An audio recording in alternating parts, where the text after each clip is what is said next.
Now with On 3 and great national writers like Ari Wasserman, Andy Staples, and Steve Wiltfong for football, Pete Nakos, J.B. Shaw, and Joe Tipton's constantly breaking stories on the basketball side. And the local coverage from Alec Lasley, Kyler Staley, and Zach Browning.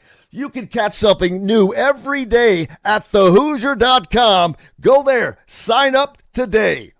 Welcome to Indiana Sports Beat Radio, brought to you by the Hard Truth Distilling Company in Brown County, Indiana. So for the thousands in attendance and the millions watching around the world, it's time! 3 on the way. Oh! It went in! It went in! And Indiana wins the ball game! Know your role and shut your mouth, you jabroni! Float game for the win!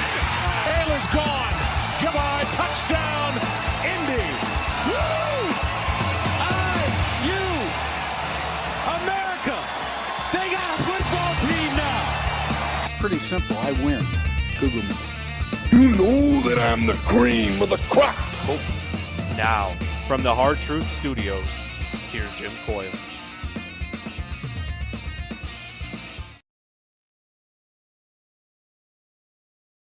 Hello, sports fans. Welcome aboard. I hope you're having a great start to your day. We've made it to the midway point. Indiana Sports Beat Radio. Jim Coyle with you as always. Coming to you from the Hard Truth Distilling Company Studios. Man, oh man, looking forward to another fun day. Jamie Shaw will join us from On 3, one of the national recruiting directors. As we'll talk about Indiana's pickups. They are up to 10 transfers off of the out of the portal. And but he's also got a couple pieces out right now, and we'll talk about that, in which the basketball coaches talk about how the control has gone to the agents. They have all the power, they have the juice, so to speak, but that and a lot more. Rob Manfred will meet with Pete Rose. We'll meet with the president before he rules on Pete Rose. And the IU basketball schedule released. We'll talk about that. And the Pacers, man, oh man. What are you kidding me? The Pacers? What kind of a comeback was that? That was craziness. All kinds of crazy things going on after that game. After the comeback, Kristen Airy sent me a stat this morning that I was just reading. That is the craziest stat that I've in the NBA playoff teams in the last 20 years. Last 20 years in the NBA playoff. They were 0-1,176 when trailing by 7 or more points with 40 seconds or less remaining. That I there was no way they're winning that game. I was watching, I'm like, oh, well, now they're going to force they go back to Milwaukee. I'm like, man, they're going to end up taking this stupid thing 7 games. Are you kidding me? Not so fast, my friend. What a thank you, Kevin. Appreciate you, brother. What an ending. Tyrese Halliburton scoring the final points after a turnover by Milwaukee. Whoo. That's kind of crazy. Cheryl Sizemore jumping on as well. Speaking of which, if you're in the market for a home in the Indianapolis area, you need Cheryl Sizemore and her 2 decades of experience. It could be the difference in getting the home you want or not. You can reach out to her. Cheryl Sizemore sells at gmail.com. It's pretty easy. Man, yeah, that game. Woo. And then a little chippiness. The series had been chippy all along. Pacers and Bucks getting a little chippy, and then afterwards there was chippiness, but some of it involved Tyrese Halliburton's dad. Kind of came up and went toe-to-toe with Antetokounmpo, and Antetokounmpo seemed like he was being very respectful about the whole thing. And as a matter of fact, afterwards he talked about the fact that he found that very disrespectful of what John Halliburton did. He came up and said some stuff apparently, but then he apologized on X and all's good again, I guess, I'm sure. But I also was reading, there was an anonymous poll taken amongst active players, and Tyrese Halliburton was picked by those guys as the most overrated player in the game. So that was his answer to that. A little surprising. I did not know that, but it's amazing. The Pacers roll on, but now they'll take on the Cavs, baby. They better keep some of that chippiness. They're going to need it to take on the Cleveland Cavaliers, who are rolling. They're coming off of a 4-game sweep of Miami. Took care of Khalil Ware and the Miami Heat. Pacers win the series 4-1, so they'll get a few days off. We'll talk to Chris Teneri about that tomorrow. On the program today, like I said, Jamie Shaw and Rick Bozich. Cannot forget about the captain. He'll be along as well, as it's Derby week. He'll probably be back from the track. He'll probably will have already been out to the track by the time we get to talk to him. Yeah, exactly, Caleb. Good thing Chris is not on the show today. He probably wouldn't have a voice, especially at the end. Wow. Great ending, though. Great ending. And hopefully they can continue to move on, as they'll move on to take on Cleveland, like I said. So they're playing with more confidence than they did last year, it seems like to me. And confidence matters. You have to have that kind of confidence, especially now that you're gonna step up in class to take on Cleveland. And can you imagine if you got to go through Cleveland, even if you were to win that series? Your prize for that would be to take on Boston after that. Whew. It's a tough road to hoe for the Indiana Pacers, but that's why they play the games, to see what you can get done. Man, Bill Belichick, I keep seeing stuff about him. Just Google it.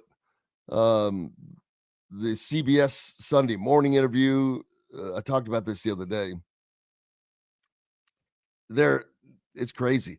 We look back at, you think of Bill Belichick and you just think of gruff, grumpy pullovers with cut off sleeves and whatever. He was purposely trying to be as goofy as he could, I think, partly. In the interview he's doing on Sunday morning, he's wearing this old Navy pullover with looks like the hood cut off, maybe, which I do that. I cut the hoods off of hoodies a lot because I love the pockets. But it's not necessarily a hoodie, but it's got a tear in it. So if that was his, I would get that. Other than that, I'm like, okay, dude, what are you doing? You're doing a national TV interview in a torn up sweatshirt.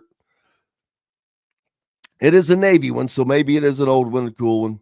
But you see pictures on the beach with him acting like he's a fisherman and she's a mermaid. It's just so crazy to see him in that light. And now, I talked about the other day, he has her receiving and sending emails on behalf of the football program, although she does not work for the football program.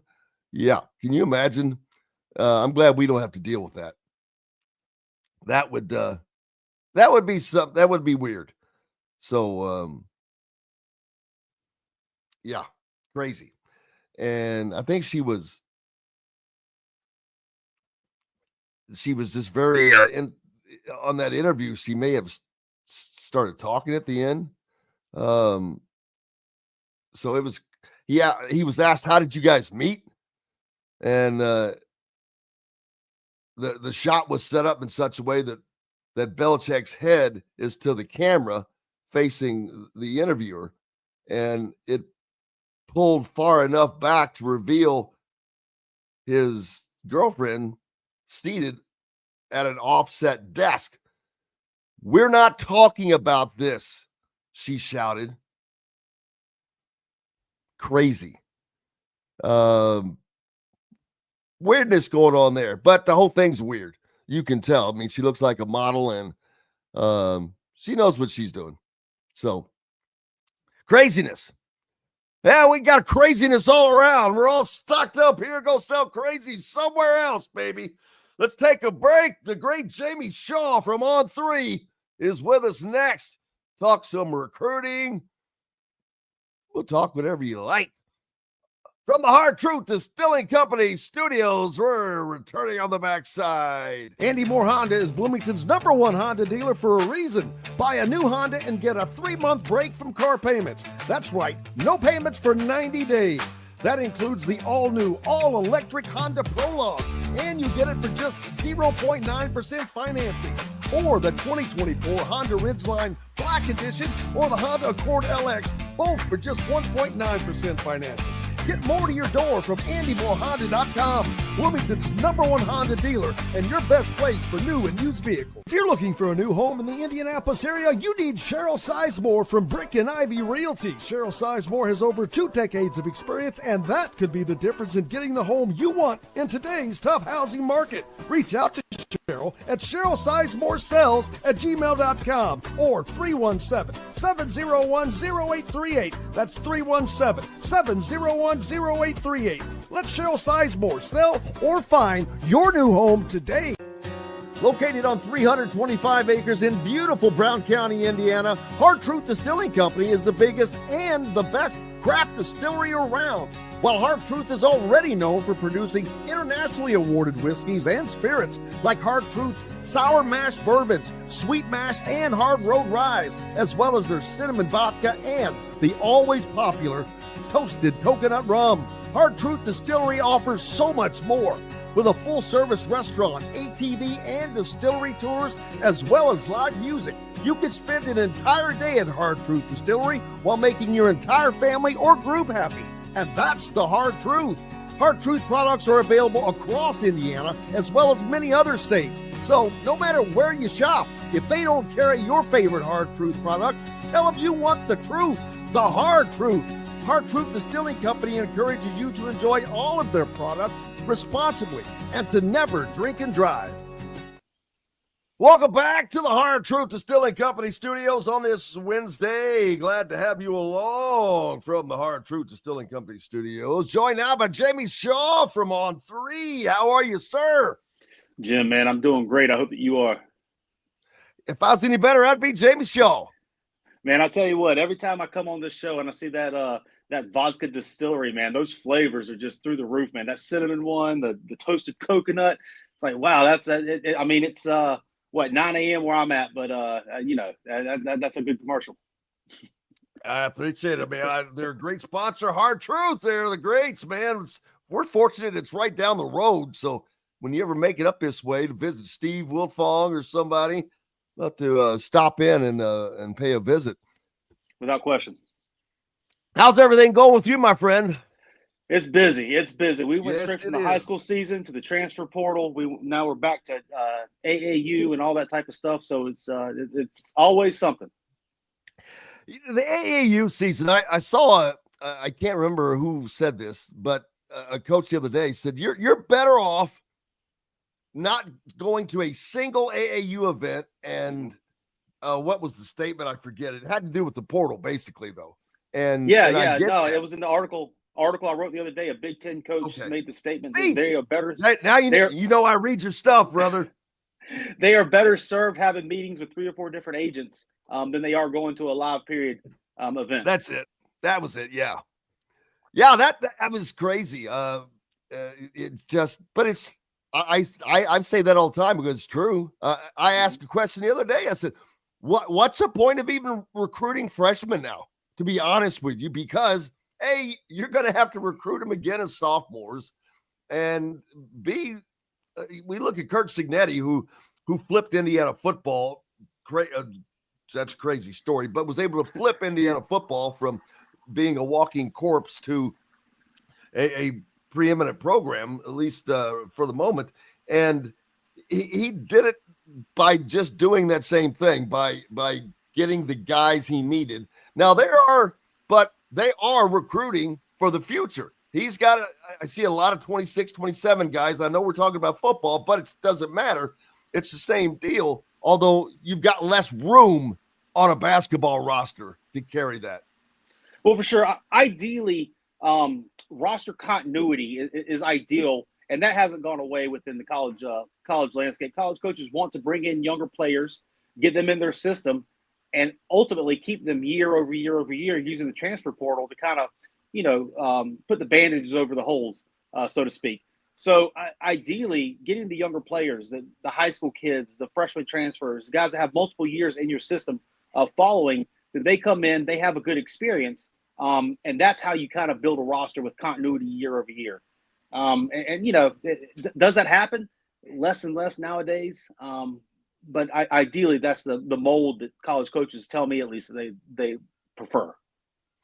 Yeah, and I would think so. I mean, it makes sense to, especially in Indiana, I think, because there's always going to be some elite players. There's going to be a couple in this state specifically every year. There always is, there always will be. And why not get those guys? Because if they're not a Cooper Flagg, they're probably not going to be an impact player. But getting them into your program is probably a lot easier to recruit them from within the program than outside of the program. For sure. You have a whole lot more, but also too, with that, they get a year in your system. They get a year to learn how to go to classes and do all that while still learning how to, study, how to be a student athlete as well.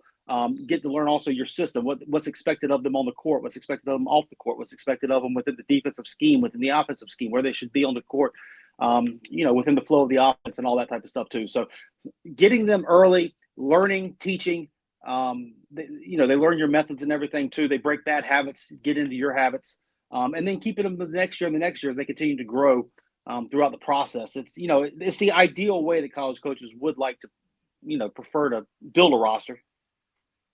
Yeah, and we see the things continue to change, and hopefully one day we'll have guardrails on some of these things, and mainly the transfer portal. A lot of fans, they'll complain about NIL, and I'm like, NIL is not going anywhere. It is not going anywhere, and there's going to be little to no change with it, in my opinion, because the rev share is going to be the rev share, and that will have quote-unquote guardrails, if you want to call it that, because it's a set number that they'll have to give out. But NIL is actually separate from that, and I think people confuse that. Name, image, likeness is not revenue sharing, and name, image, likeness can be whatever. There is no limit, and you can't limit. This is America. You can't limit someone's ability to make money. For sure, and that's the idea. And like you said, the name, image, and likeness, that's just a normal commercial. That's a brand deal. That's something that a brand or a something comes in, and they feel that this person will help make them money. So they put their name, their brand behind the certain individual. Let's just say hypothetically, Reed Bailey coming to Indiana next year. Let's say your distillery wants to sponsor Reed Bailey. Every time Reed Bailey is seen, hopefully the distillery's idea is that it conjures thoughts of their brand within the player. Name, image, and likeness is here. College basketball is a multi-billion-dollar industry, has a lot of viewership on it. Even a random Tuesday night game has a lot of viewership on it. Then when you get to March Madness, it's nonstop eyeballs, nonstop impressions, nonstop revenue possibilities. So just like you said, name, image, and likeness is something that is great that it's here, and with big opportunities involved. And we'll continue to see that become a part of things as it's going to be interesting to see if there is change when rev share becomes a thing. It will. We know that actually we're waiting for the approval, and the only thing holding that up is the existence of today's walk-ons. The judge wants to make sure they're grandfathered in to keep their walk-on spot until they graduate from right now. I guess it's kind of like when we went through COVID. Man, it seemed like it took forever to get through that stupid COVID cycle.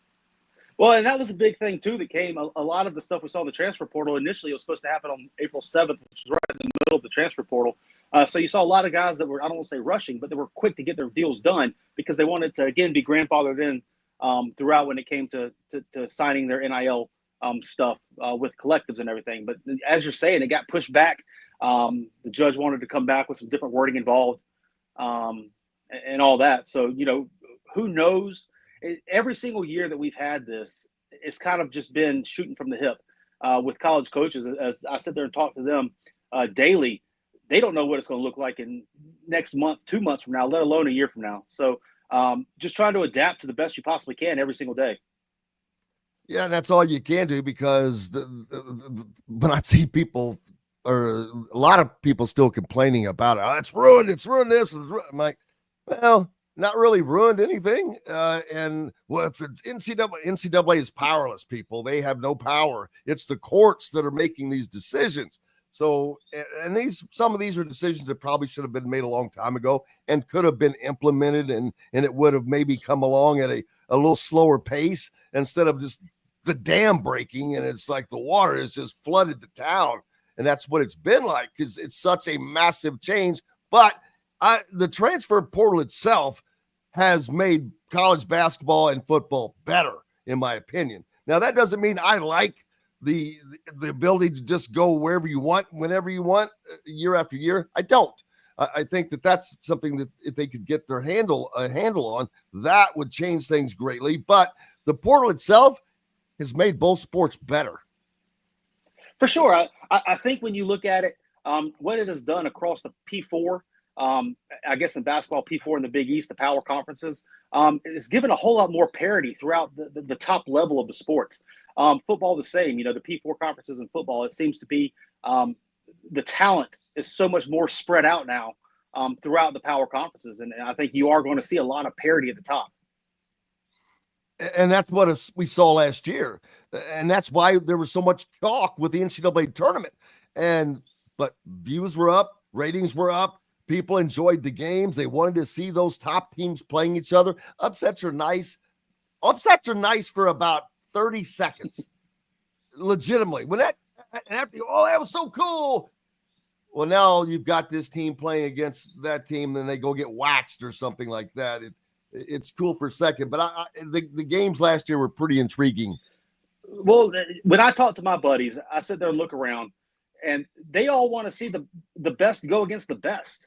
You know, it's cool the first couple of rounds to watch a Cinderella run, a team, an unheralded, a double-digit seed make it to the Sweet 16. But at the end of the day, the people that I talk to, the fans, they want to see the best against the best. They want to see the big names they've been hearing about all year go head-to-head against in the circles that I was kind of talking in and stuff, the fans I was talking to, the people I'm around. That was the biggest thing of this past NCAA tournament. Why they were tuned in so heavily is because you had 4 number 1 seeds. The teams that were the top 4 teams coming into the tournament won each round, and they were able to duke it out in San Antonio to see who the truly best team in the country was. And I think that brought a lot of excitement. I think also moving forward, that's something that you're going to see a whole lot more of, where those top seeds continue to really stack talent, and you're going to have a lot of talented players going across those top seeded teams at the top of the sport. I agree, and you don't know who's going to be the top of the sport. Right now, we see a lot of Purdue, because they're one of the only teams that anybody knows kind of what they're going to look like, because you've got that core back. You don't have to worry about the transfer portal. They're like one of the only ones. So a lot of people are putting them up at the top, not just because of that, but they've got a lot of talent coming back, obviously, with Fletcher Lawyer and Kaufman Wren. Sounds like a law firm every time I say it. The firm of Kaufman, Wren, Smith, and Lawyer. But I don't think – I talk about this all the time as well. You have to have a first-round draft pick on your roster, minimum of 1, if not 2, to win a national championship. It's a fact. It's happened that way. I don't know how many years in a row it's been that way. It goes way back. They, in my opinion, do not have a first-round draft pick. I don't think Braden Smith can work his way into the first round, but I could be wrong. I am not a GM. I just don't think I don't think he's got the physical skills that's going to allow him to be a first rounder. But again, I'm not a GM. For sure. And I think you kind of saw that last year too. They were coming off having Zach Edey. They rode an early wave. Once they got into Big Ten play, people kind of caught up to them and figured them out.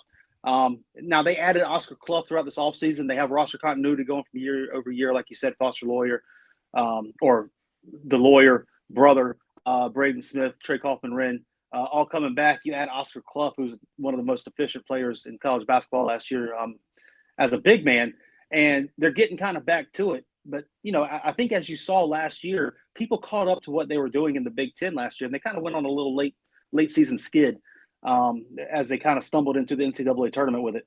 But with that said, a coach told me a couple years ago, you either need to have 2 lottery picks or you have to have a roster filled with overseas pros. And when they say filled, that's not just 5, 6, 7, 8 guys that are going to have good, solid overseas careers to make a Final Four on your roster. And I think that still continues to be said for this day. To your point, you got to have pros. Pros win, even at the college level. Yeah, without question, because that talent comes down, especially when you get down to the end, the Final Four.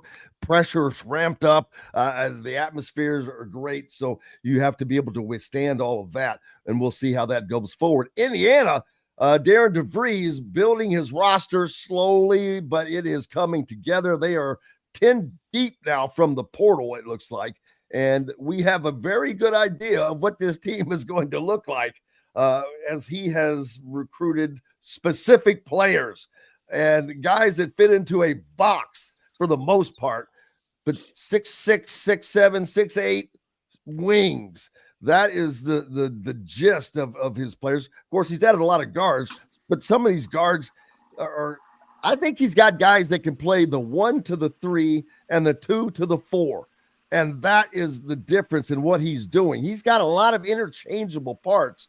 A lot of us were still wondering, okay, well, when are you going to add the big, or how's he going to handle that? That is the next question for me. I'm wondering, what's he going to do with that spot? Because obviously this team is going to be one that shoots the ball, that gets up and down the floor. They're going to play defense, but it's not going to be what Indiana fans have been used to seeing for the last several years, running the ball through the post and all that. Yeah, I think you kind of hit the nail on the head. I think right now what they have is a very intriguing base of a roster. I think you look at the point guard position with Tate Conaway coming in, what he's able to do to heat the ball up and make some winning plays at the point of attack. I think through the 2 through the 4, you have guys that are positionless almost, guys who can make a play with the ball in their hand. They can switch. They can shoot the ball. They can dribble, shoot, and pass all through the 2 through 4 and kind of have that continuity type of offense run, being able to both guard and make a play on the offense. And kind of on the block, you don't have a true post type of guy, but what you have is a guy in Reed Bailey who can make a play with the ball in his hands as well. So you have 5 guys on the court who you can put the ball in their hand. They can make a read. They can make a pass. They can make a shot. They can dribble, get to their spots in the half court as well. So there's a lot of positional fluidity going on within this team that could allow some very fun, quick-hitting motion type offense for Darian DeVries, where he can attack you from different spots on the floor, different levels, at all 5 positions. The latest the commitment coming in with Josh Harris, the forward from North Florida, another solid piece. A 6'8" guy, but he's a strong 6'8". He is not your typical. They're 6'8" and they're 6'8". He's a 6'8" that plays bigger, it seems like. For sure. So he made his mark this year at North Florida, 10 feet in. He moves great off the ball. He's an off-ball cutter, gets to his spots. He's able to finish through contact, left hand, right hand at the basket. But his consistent movement gets him in a lot of positive positions. Like you said, great length. He's very strong. He's got good size, a little bit of pop in him too, athletically. But his instincts are kind of where he found his production at, and continuing that moving forward, finding his way within the flow of an offense, finding his way to be able to get to his open spots in the court and, continue to put pressure on the defense around the basket. Yeah, and Darian DeVries continues to add guys like this that have these solid numbers. They're not numbers that jump off of the page at you, but they're all solid. Jason Drake, I had him on the other day. That guy shot nearly 40% from behind the arc last year. That's pretty damn good. Yeah, I mean, when you add him with somebody, like Wilkerson and all that, I mean, you're getting shooting, you're getting spacing, being able to space the floor. That's the dream of what a guy like a Josh Harris has, is because when the floor is spaced, when you have a whole bunch of opening in the paint, he's able to flash and find open spots for himself to be able to be advantageous within the teeth of the defense.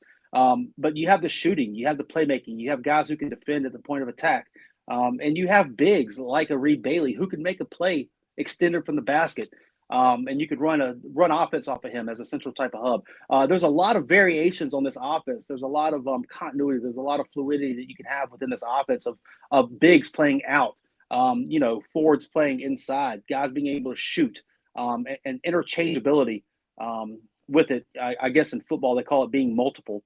On the basketball court, this team is filled with guys that are able to be multiple. Yeah, a lot of interchangeables, and that goes along with Connor Enright and Tucker DeVries, Lamar Wilkerson, Tatum Conaway, which you've already mentioned, and I mentioned Jason Drake and Nick Dorn. A lot of intriguing pieces, man. It's going to be very interesting to see how these guys come together.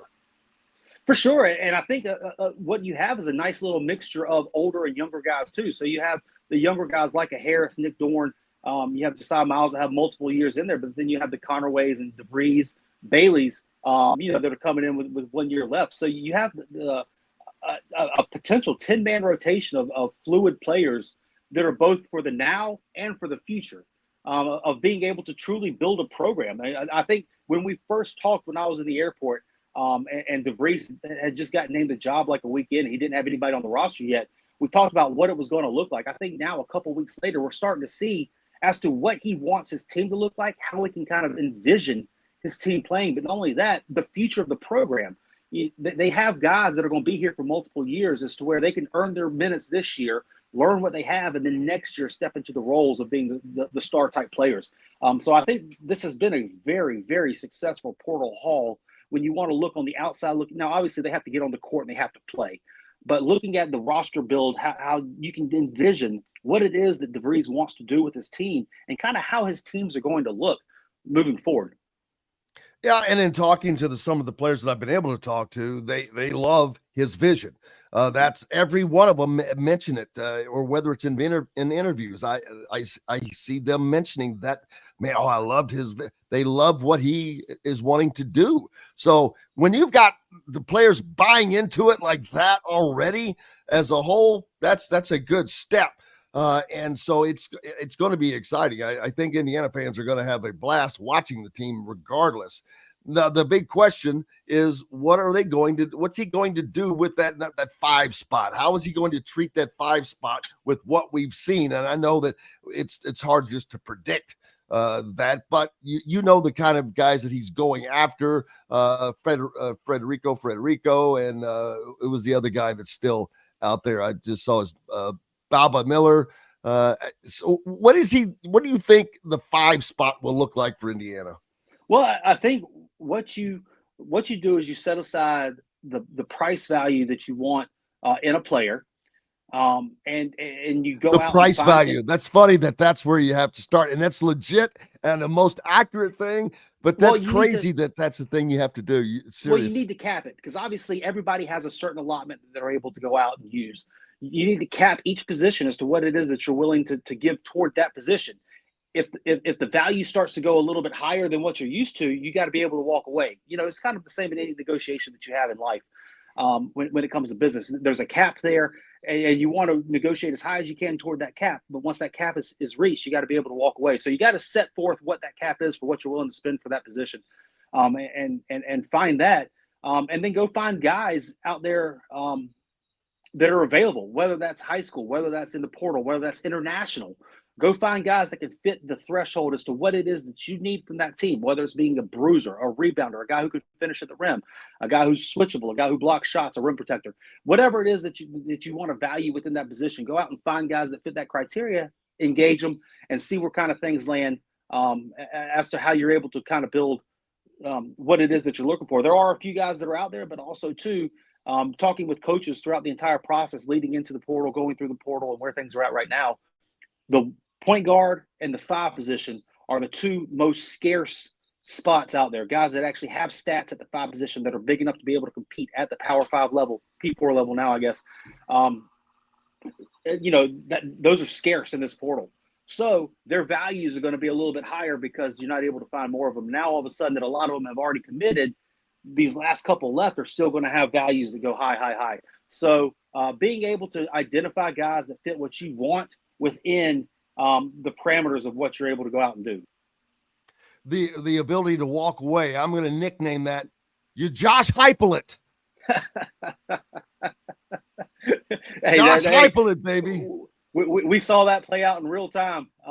Shout out to Pete Nakos for being all over that and getting that one right. But yeah, no, we saw that one be able to play out in real time over the last couple weeks. How crazy! I mean, I've talked about it a lot, but the money. I'm going to assume it was his father. I shouldn't do that, but the way I understand, his father's had a big hand in it. There's somebody in his father's ear, but the money. Not only did his one son lose because of him, but then now with Madden, his brother following him, Arkansas wants their $200,000 back, baby. It's a college sports is a business.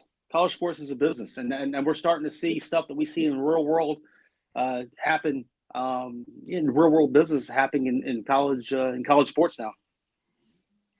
The 5s, I hate to jump around like the we have, but getting back to the 5 for Indiana, of the guys that are left out there for that spot, who do you think? I mean, I mentioned Bobby Miller, which I don't know how much of a real reality that is, but Federico, I know there was some mention of him, and did he go to Texas A&M, or is that still not happened? Is he still available?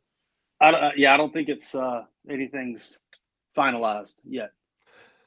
Who are some of the guys that are still available? You talk about them they're like in football, it's the offensive linemen, a good solid offensive lineman, buddy. They're scarce. Yeah, I think the old adage is guards win in March Madness. I think we're starting to see that while guards kind of do the stuff, the value of the big. Kind of look at what Florida did this year. Walter Clayton was the one that made all the shots, got all the big accolades and all that type of stuff. But they had 4 centers, 4 guys in Micah Hamilton, Alex Condon, Ruben Chinleu, and Thomas Howell that were able to come in at any point in the game and play big minutes and make things happen. I think what you're seeing now is that teams that win in March are centered around big guys. Even look 2 years ago when it was Zach Edey and Donovan Clingan in the championship. This past year with Houston and Florida, big men, just a stable of big men who are physical, who are able to win at their place at the point, win in their area, is the central key. So I say all that's a very long-winded way to say the value of the big man. Teams that already have them in place don't want to lose them. That's the starting point of every I don't want to call it a negotiation, but that's the starting point of every roster build in the offseason is making sure that you have the big in place. The ones that do enter the transfer portal, as you see, they go very quickly. So at this point in time, with the transfer portal already closed 5 weeks in, there aren't very many guys out there in the transfer portal who have seen collegiate success already, who have stats. Bobby Miller's one, as you said. Federico has had some success in college as well. But there are very scarce things, which is another reason as to why we're seeing a whole bunch of international players coming over. I think this is an unprecedented amount of international guys that we're seeing enter the college ranks this year, not only because those guys are seeing they're able to make more money in the United States playing than they are professionally overseas, but the transfer portal was so scarce with talent of guys that are proven that a lot of coaches are going overseas to kind of find guys that they feel can fill that void. And you mentioned starting. You kind of start with the position there. It's where Indiana would end. They have everything else in place, and that's the last thing that they have to do now. How is it harder now that that's the last piece you have to add? Well, it all comes to the value of the place. How much do you have set aside to be able to put forth value-wise toward that position? If you already have 10 players on your roster filled out, you have to think that you're pretty close to your spend when it comes to what you have set aside for the team. So looking at that, I mean, I do think they already have a big guy in place that's very interesting in Reed Bailey. Reed Bailey is a more skilled guy. He's not your traditional back to the basket guy. You're not going to see him do what Donovan Kling and Zach Edey did, all that type of stuff. What you are going to be able to see is him create a mismatch. He's going to be able to drag an opposing guy out to the perimeter and make a play. He's going to be able to create an offensive situation for his team within his area with a mismatch against a more traditional type of big man. Now, if they're able to get a bruiser, if they're able to get a rim protector, if they're able to get somebody who can be a vertical rim spacer from the dunker spot or as a roll man, that's just icing on the cake. You can never have too many bigs. You can never have even developmental type bigs. You can just never have too many 6'10 plus on your roster. So it's just going to be very interesting to see the names that pop up and how they close this team out, because right now they have a great foundation of a possibly exciting team. Yeah, and it reminds me a lot of how Purdue is constructed at the moment. I know that they have those big monsters that they always have, but they were not a part of the offense last year, or they were not a part of the game for the most part, and it's not a part of the core that we're probably going to see next year. This is going to be a very similar type of roster against each other. And I'm not saying the styles will be the same, but the roster builds are going to be similar for right now. I know the painter always finds these 8'9" guys someplace, but as of right now, when you've got Trey Kaufman-Renn as your centerpiece for the most part, he's their guy down low, and he's 6'8". Yeah, well, what Purdue was able to do last year was obviously spread the floor. Lawyer and stuff being able to 3-point threats that you can't leave, you got to stay contact with. But they drew the high pick and roll with Braden Smith, Trey Kaufman-Renn, which opened up a ton of space because it drew the opposing 5-man out of the paint. And you would get him caught up in the pick and roll situation, and it would have Trey Kaufman-Renn having just a ton of space to operate, trying to get downhill off the pick and roll, where you have Braden Smith trying to snake the screen or navigate through the screen and find an open spot as to whether or not you come towards Smith or you get the dive man with Trey Kaufman-Renn. So playing with spacing in that manner, as you said, Trey Kaufman-Renn being 6'8", maybe 6'9" at the max, not a rim protector necessarily per se either. They were able to find the spacing on the floor to be able to create advantages still on the offensive end. Jamie Shaw from On3, National Basketball Recruiting. Man, we always appreciate you, brother. It is always a fun conversation, and look forward to doing it again soon. I'm glad to see you're outside enjoying the fresh outside. Don't know if it's going to rain today where you are, because I know we're expecting storms. It is beautiful outside today. We got it right now. I'm sitting outside on my porch. It's about 65, 70 degrees or so. Probably going to get up to about 82. No rain in the forecast yet, but hopefully, knock on wood, it stays away. Perfect. Get out way, brother. I hope you have a great weekend. Enjoy Derby weekend, by the way. Jim, my man, I always appreciate y'all doing such a great job, and I can't wait to see what the season brings.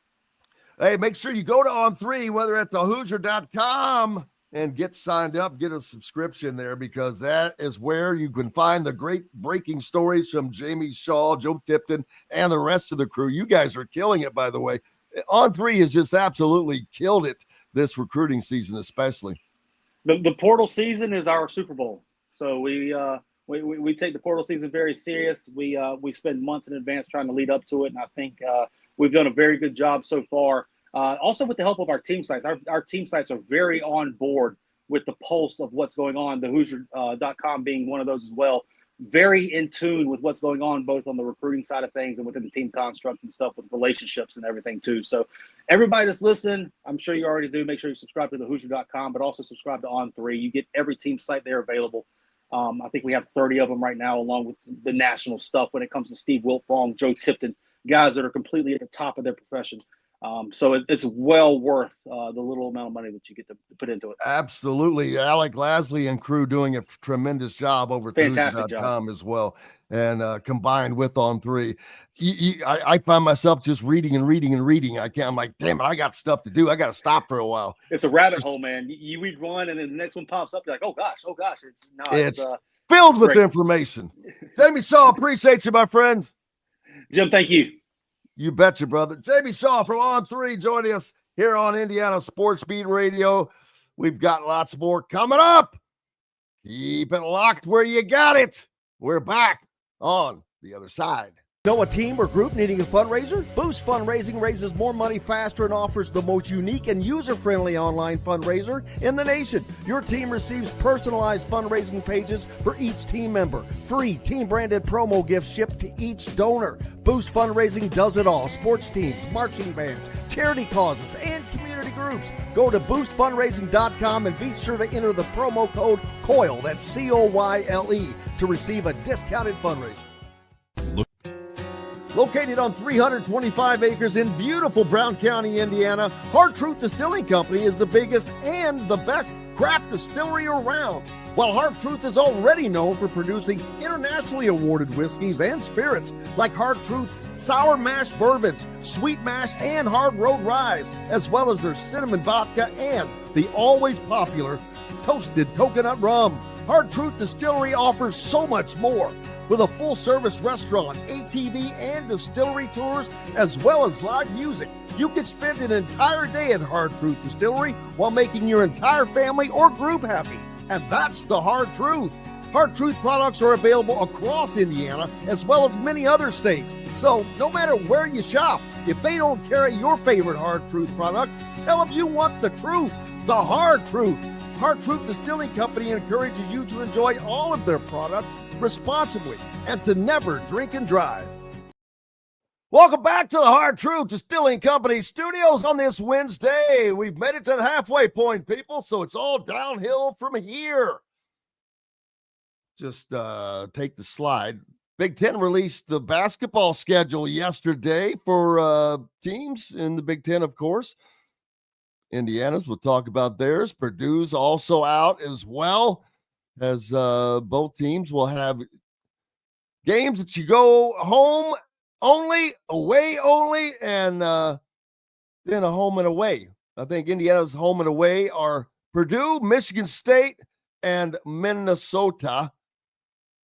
Other than that, those are the only three home and home games in the on the schedule.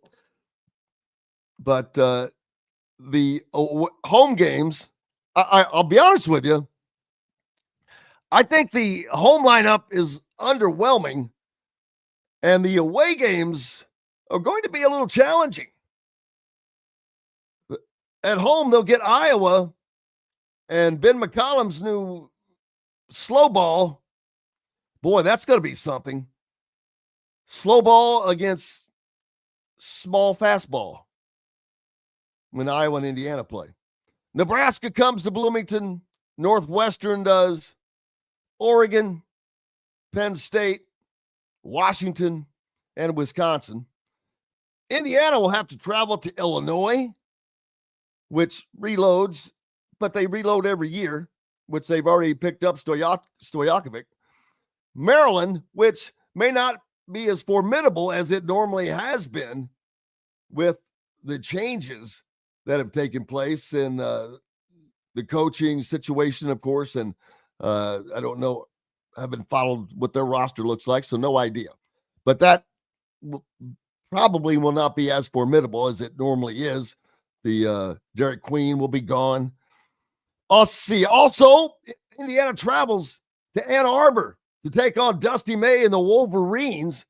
They'll travel to Columbus to take on Ohio State. They have to go to Rutgers. And get ready, fans. You have the opportunity for a couple of nice trips next year in basketball. As you heard the other day, which I'm sure he wasn't supposed to say it, so I've not made a big deal out of it, but when we had Jason Drake on and he let it slip that Indiana will be going to Puerto Rico in August for their trip, which will be cool. So you have that opportunity. You can go to Puerto Rico and you don't need a passport. Remember, Puerto Rico is a part of the United States, but also Indiana will be traveling out west this year to take on UCLA and USC. Indiana going to Pauley Pavilion. Has that ever happened? That's a good question. But those are the home and aways, and you can go to thehoosier.com and see all of that. I don't know if Indiana's ever played at Pauley Pavilion, though. That would be before my time back in the 70s. I don't recall it happening since then. And it's hard to do all this stuff and look it up, but I'm going to try to make it happen. But I don't recall them. Either way, even if it happens, or if it hasn't happened, it's something unique. Just like when UCLA comes to Bloomington. Very cool.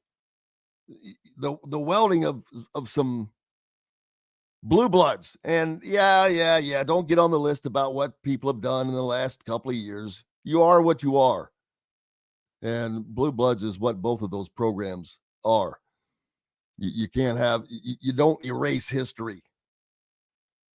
You don't put an eraser to it. But it's going to be what a cool trip out to the West Coast as Indiana will take on USC and UCLA in their on their schedule for next year. And you can go to Puerto Rico. So one in August and then several months later. So it's nicely and spread out for you as well. What are your thoughts on the schedule? I know you've looked at it. But yeah, that road schedule, whoo. Indiana's not, that is a tough schedule. And of course, we're looking at it, not knowing exactly how teams are going to be just yet, but pretty good indication. More coming up from the Hard Truth Distilling Company studios. We've got Rick Bozich yet to join us on the other side. We've got plenty more to get to.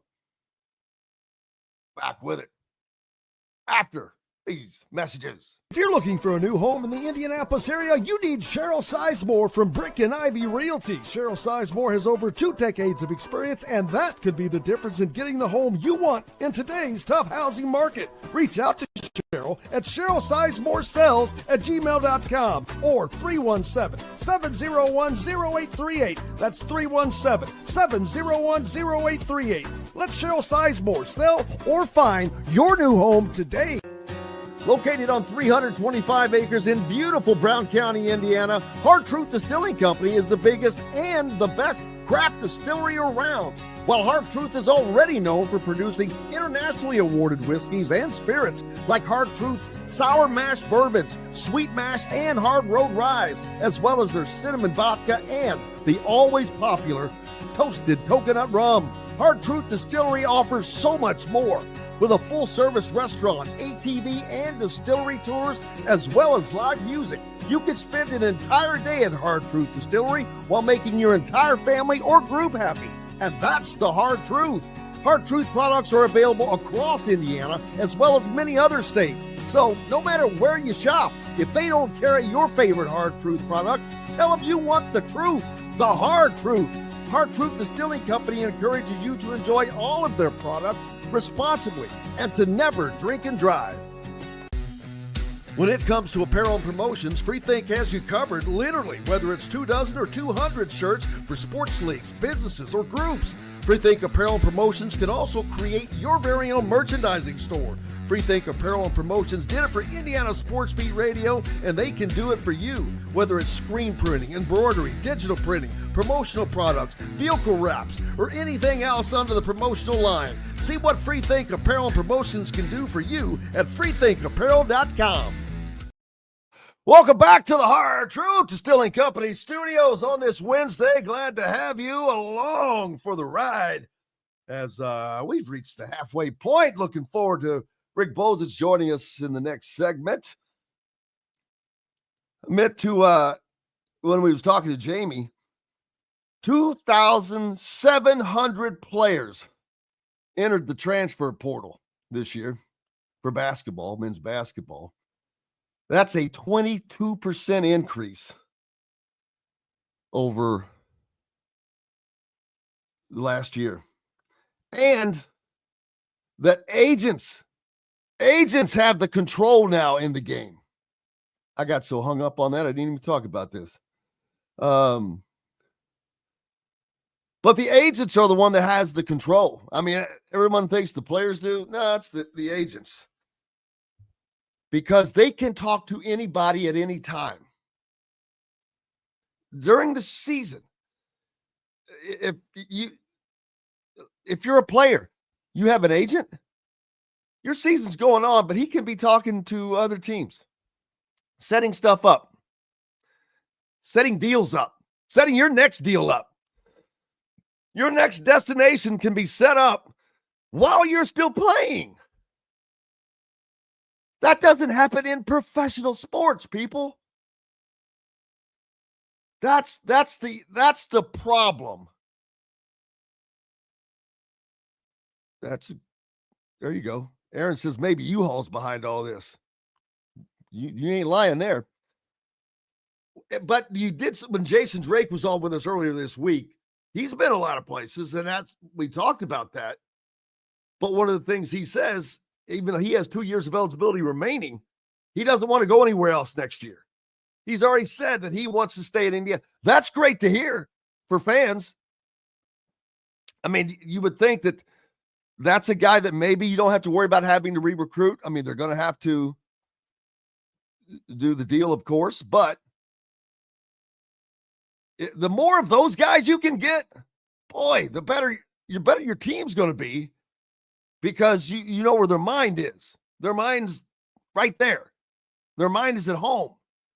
They're focusing on the task at hand. Because if you've got an agent out that is looking for your next best deal, even though you're not the one involved in those conversations, you're having conversations with the agent. So your focus is not, you're not locked in, man. It's a weird world. And another thing, in professional sports, agents have to be certified. Anybody can be an agent in the college world. Doesn't matter. It's nuts. It is absolutely nuts. I don't understand. I guess the reason certification is not required because there's no collective bargaining in the NFL, in the NBA, in Major League Baseball, or whatever. They all have collective bargaining that lays out the fact that agents have to be certified. And that is to basically keep the trash out, to keep it within some yard markers as far as knowledge, as far as representation, as far as knowing that they're able to take care of their client.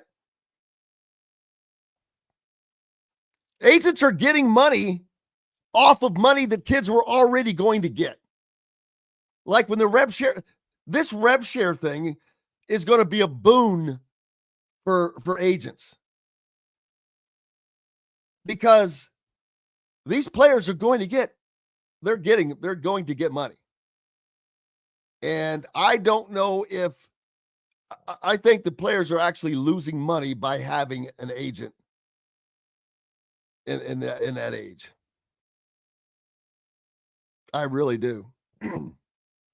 I think I saw that Travis Hunter is representing himself in his dealings. We'll see how long that lasts, if that continues to go on. But as of right now,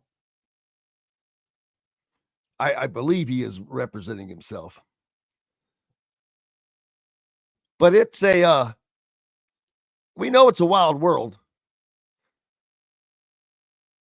How wild will it continue to get? It's not going to change. And for people that think the NCAA has any control over this, you're that's not correct. They can't stop Jack. All of this that's going on is because of court cases that they lost. That's why all of this is happening. They didn't want it to happen. And not that they were right either. But fighting so hard to keep it one way for so long was like stretching a rubber band. They stretched and stretched and stretched that rubber band, and they held on and held on for dear life until that rubber band broke and slapped him right in the face. And that's what has happened to the NCAA.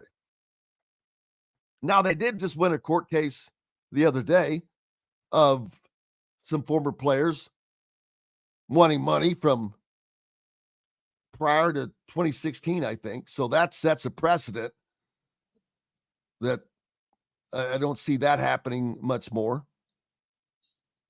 And I don't have a problem with the players being paid. No one else should either. They're the ones generating the money. It's not being paid that is doing anything. And it's not the transfer portal itself. It's the lack of guardrails on the transfer portal. That is the problem that I see. But you got to take the good with the bad. The good is how incredibly crazy even everything seems to be getting. Trust me, Alabama football, man, they were brought into normalcy. Now, part of that may have been first year, I don't know, but we've seen the playing field be leveled, but it is not level. I mentioned this either yesterday or the day before. Ohio State, 14 players drafted the last time I checked. I wonder how many they ended up overall. But 14 players, think about that. Indiana had 2 that were drafted.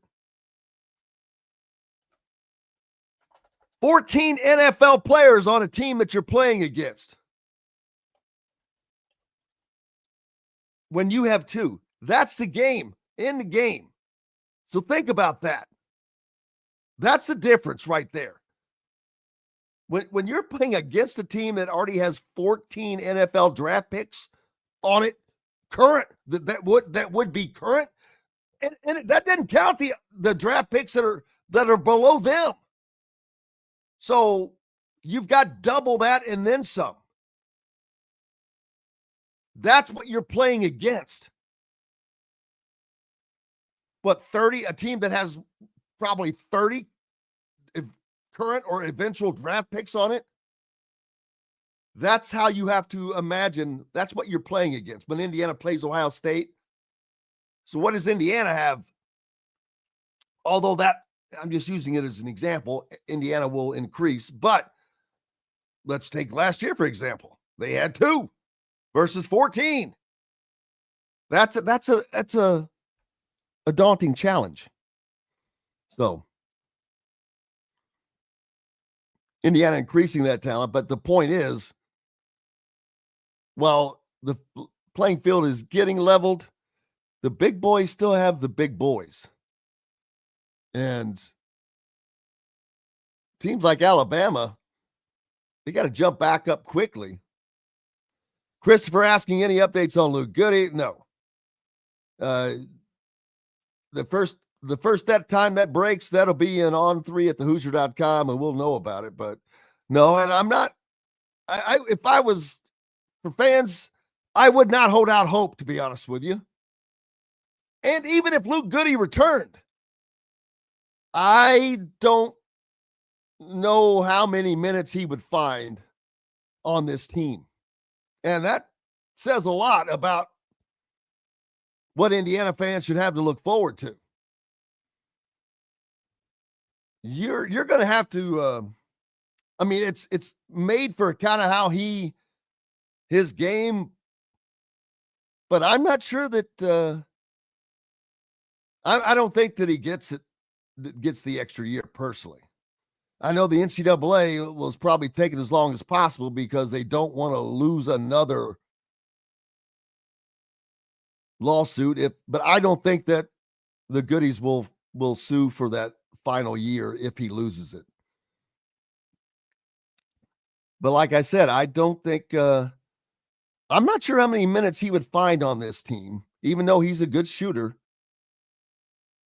You're going to have to be more than a good shooter. You're going to be a good defender. You're going to have to get up and down the floor. Indiana fans should be excited about what they're going to see. Opposing teams run their offenses through Lou Goody defense abilities. Yeah, that's what I mean. The more he adds, they seem more athletic. We're going to hit a break. When we come back, the captain, Rick Bozich from WDRB.com will join us. We'll see how things are going out at the track as well. It's Derby week, people. We're back with more from the Hard Truth Distilling Company studios. The ISC Sports Network is your home for sports content across the Hoosier State. Find us live on TV and streaming or archived on our website and our app. The ISC is your one-stop shop for the content you want to see, including high school sports, college sports, and other great events throughout the year. Subscribe to our streaming service and get access to it all. ISC. Local lives here. Know a team or group needing a fundraiser? Boost Fundraising raises more money faster and offers the most unique and user-friendly online fundraiser in the nation. Your team receives personalized fundraising pages for each team member. Free team-branded promo gifts shipped to each donor. Boost Fundraising does it all. Sports teams, marching bands, charity causes, and community groups. Go to boostfundraising.com and be sure to enter the promo code COYLE, that's COYLE, to receive a discounted fundraiser. If you're looking for a new home in the Indianapolis area, you need Cheryl Sizemore from Brick and Ivy Realty. Cheryl Sizemore has over 2 decades of experience, and that could be the difference in getting the home you want in today's tough housing market. Reach out to Cheryl at CherylSizemoreSells@gmail.com or 317-701-0838. That's 317-701-0838. Let Cheryl Sizemore sell or find your new home today. When it comes to apparel and promotions, Freethink has you covered, literally, whether it's 24 or 200 shirts for sports leagues, businesses, or groups. Freethink Apparel and Promotions can also create your very own merchandising store.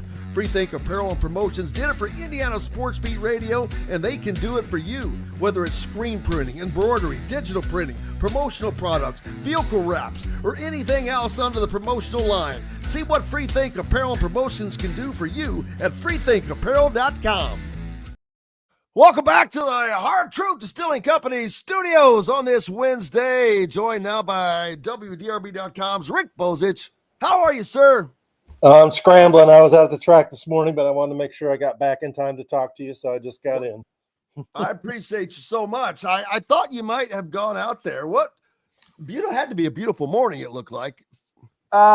Yesterday was a great morning and the day before, but this morning it's a little overcast. It hadn't started raining yet, but it was a big crowd. As you know, every day on Derby week, more and more people are out there. That it's a great place. Tour groups come there.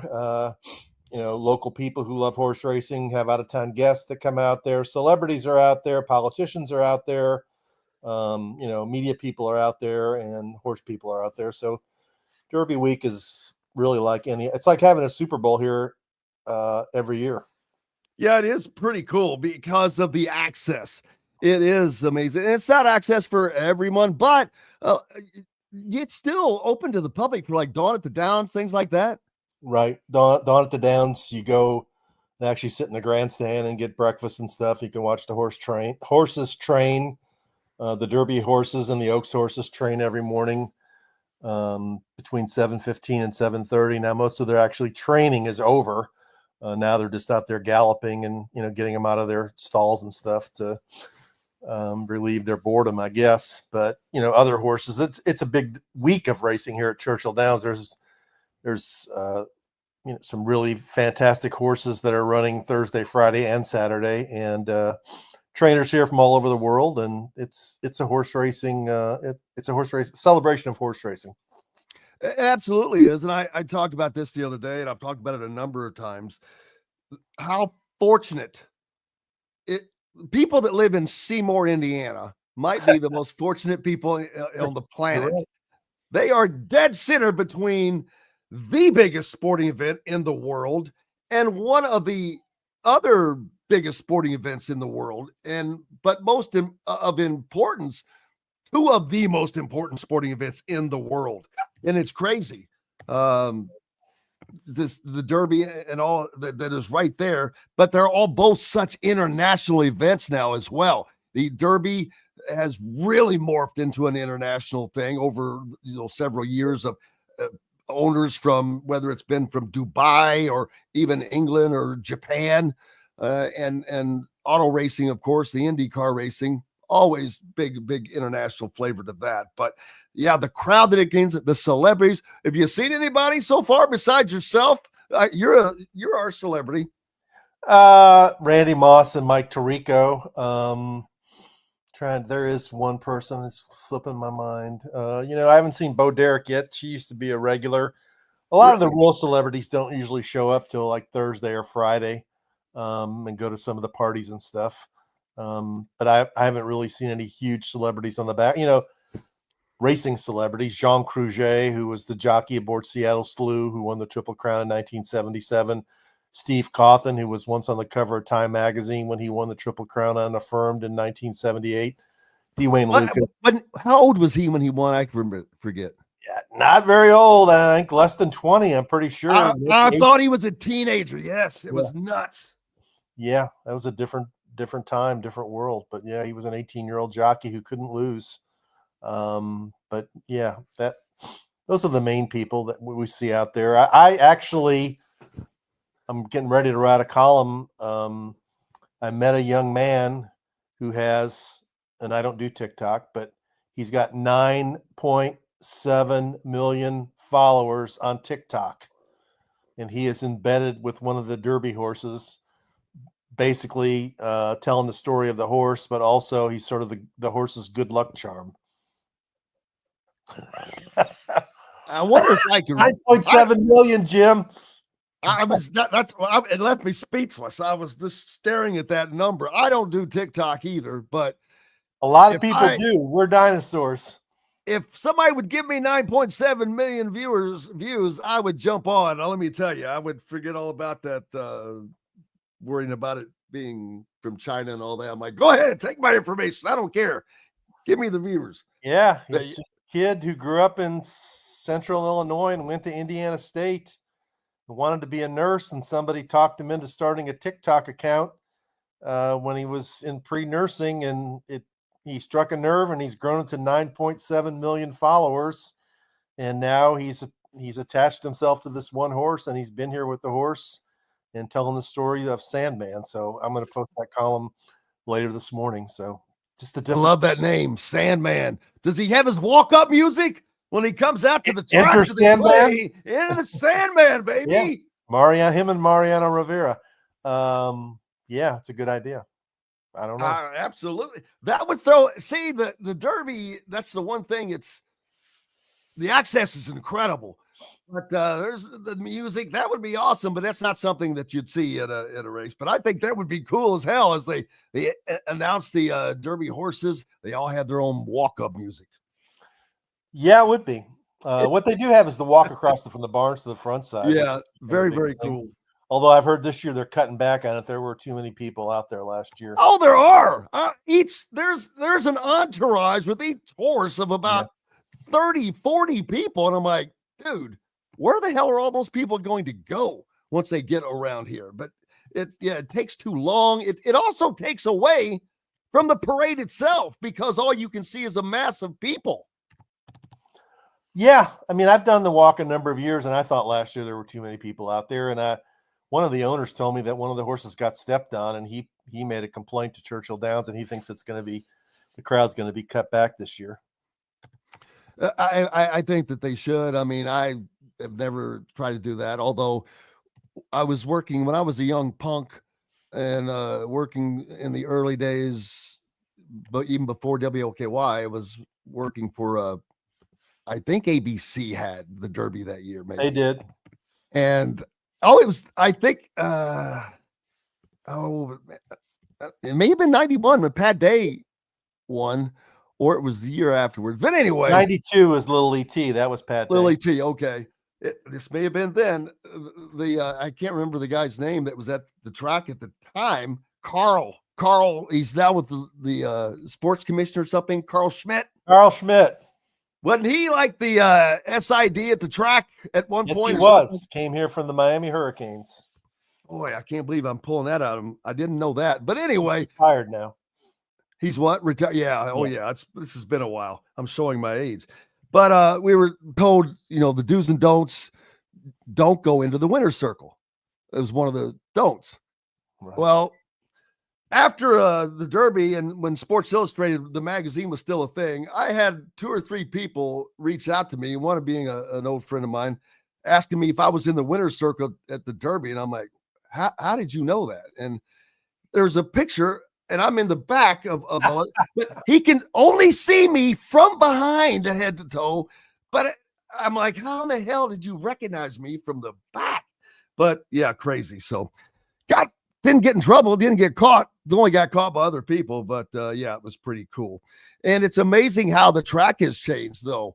We talk about back in the day, they used to get 175,000. Yes. And then, boy, the infield has just been shrunk down for various things. Part of it is like Indianapolis, turn 3, the snake pit. They've wanted to rein in some of the craziness that was going on. It used to be quite the party. Absolutely was. And there'd be college kids from all across the country that would come here either right after finals week or right before finals week and hang out and drink all day and pass out in the infield and then hopefully wake up to watch one horse run by in the Derby. But yeah, you're right. They've taken away a lot of the real estate and turned it into suites, and they actually want to take even more of it away. I mean, it's a very expensive event. And several years ago, they actually changed it where, that inside the track grandstand itself, you can't spend any money. Your ticket is all inclusive. So you're paying a set fee in advance for your food and your drinks. Wow. My, oh my. I remember when the infield was $20. Last time I checked, it was 40 or 50. I'm pretty sure. Oh, I think it's 100. Oh, it is? Yeah. General admission, which it's general admission, infield's all the same. It's gone up substantially, but yeah. Yeah, the great steamboat race today. Tyrone down in Jeffersonville. As a matter of fact, I'm planning to head down after the show today to Jeffersonville. Tommy Sheets, friend of mine, lives down there. He's having a boat racing party. And for those of you that are not familiar with the festivities, the Belle of Louisville, big steamboat, old style steamboat that they have there. The Delta Queen from Cincinnati usually comes in, which this is not really a race. The Delta Queen would just smoke the Belle every year, but they kind of had a prearranged deal every year where one would win and Right. give the gilded antlers. Is it still set pretty much the same thing? I'm pretty sure the fix is in, yeah. Whose turn is it to win? I'm not sure. The first few years I lived here, I went to a steamboat race party, but after I got more involved and coupled with the Derby, by Wednesday afternoon, going out there every morning, I'm kind of fried. So I hate to apologize, but I'm sorry. I don't really follow the steamboat race real close. They changed. Used to be the parade was on Thursday. They changed that to the Sunday before the race. Holy smokes. It's already happened. I'll be darned. Well, maybe that's a good thing not to have it during the week. Who knows? I don't know probably what so. Yeah. But just a lot going on. You've got 2 weeks that goes on with the Derby, and then Indianapolis. They call it the month of May, but hell, they start in April. They practiced last week, and so that is up and running. It's just such big things that are going on right now. But yeah, the Derby just each day, and Thursday tomorrow, now known as Thurby. It used to be I talked about it, the Locals Day. Well, man, that has become an entity in of itself. Derby is such a huge day, and then you have Oaks Day on Friday, which leads into the Derby on Saturday. Really? I mean, yeah, you got 502 Tuesday, I heard it is. I'm not sure what Wednesday is. Then you got Thurby is Thursday, Oaks is Friday, and Derby is Saturday. Yeah, I didn't know Wednesday. I didn't. 502 Tuesday. Yesterday they got relegated back 2 whole days. Yeah. Wow. It's really That I hear some local people grumbling about that, how they've been priced out of the race. And Yeah, but is that any different than Indianapolis residents not being able to watch the damn race because they keep blocking it out, even though they were getting 330,000 live spectators, but they still black out the race for Indianapolis residents? No, I mean, at least here you can watch the Derby, and most people have Derby parties and do watch it all day long. And NBC does a great job of televising it and telling the stories of all the different horses. But yeah, that's the one thing I never have understood why they won't show it on television live in Indianapolis. It's on a replay, right? Yep. It's just ridiculous. Lori says the Bell's sister boat is going to sail in her place today. I didn't know that Bell had a sister boat. I don't know. It could be. Yeah. We had the area around the river has only been opened up for like 10 days because we had so much rain. Ooh. And it was flooded in downtown Louisville and along River Road for a long, long time. Plus, there's a lot of construction going on River Road east of Zorn Avenue. So this isn't probably the best year for the race. Well, what is the race stacking up to be like? I know that Journalism is the horse that has been the favorite, but that a lot of years that didn't mean a lot. And in the Derby, it doesn't always mean a lot, period, because the Derby is unlike any other horse race you will watch.